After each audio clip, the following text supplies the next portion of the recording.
लड़कियां कहा दिया कि प्यार करब करे से जब पापा पसंद करी है कि शादी करब करे से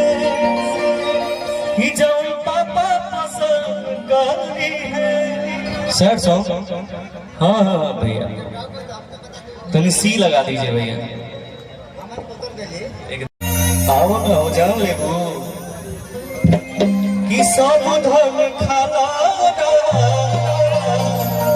जनी सो जाए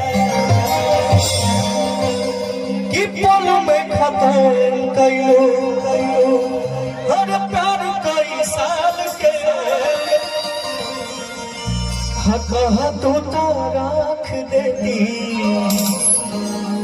दिलवा निकाल के लेकिन करी ले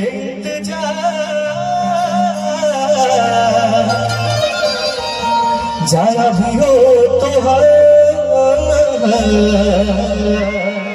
कि कसम खाइला पछतैबू एक बार।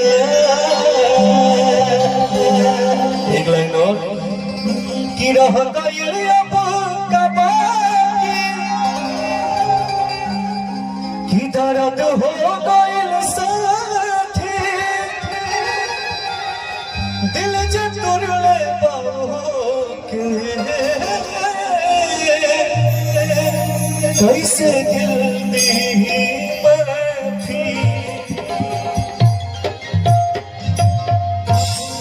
कि चारों ओर छा गइल गम के बदलिया कि सूझे न रहिया कोनो पसरत अंधारिया। क्या लाइन में लास्ट में कि आस के दिन बुता दिहल तू दिल के दर्द के क्या करिएगा प्यार मोहब्बत को पूरा ना भइल बना होई कि दूसरा के नाम क्या हर मेहंदी रचा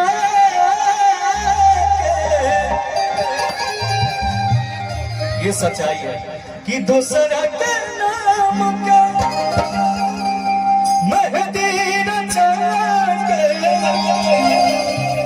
भइलू चीज पराई पिरतिया इतना सताई। एक लाइन और कि मोहब्बत कर गइल रखिया न धड़कन के खबर हीरो बाबा के असर हीरो बाबा के असर प्रीतिया गइल पागल मोहब्बत कर गइल रखिया कि न धड़कन के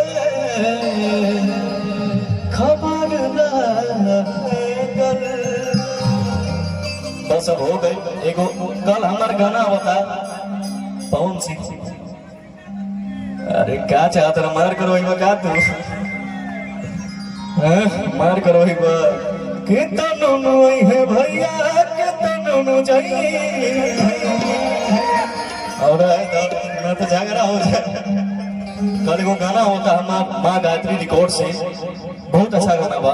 एक लाइन सुना होता नहीं कल 6:45 में रिलीज हुई आप सब जरूर देखिएगा कि सुना हमारा से शादी तू काला सनम हम तहके तू हमरा के काला पसंद कि कहे कर बुझावन तुहर मन करी है मन करी है। लड़कियां कहा कि प्यार करब करे से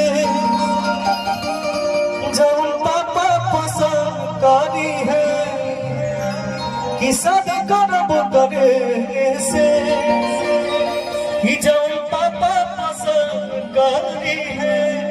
कल 6:45 में हमारा और शिल्पी राज जी की आवाज में आ रहा बगाना, एक बार जरूर सुन जा। माँ गायत्री रिकॉर्ड से कि जब जब बेलो होने तू हमारा नियरा, कि जब जब बेलो होने तू हमारा नियरा, सरक जाला ओढ़नी धड़क जाला जियारा। अब हम चाहते हैं सबके वाई बस सबके गावे के मौका मिले, तो एक बार चारों बगल से ताली बजा के आशीर्वाद दे रही है। वाह वाह वाह, बहुत काफी से काफी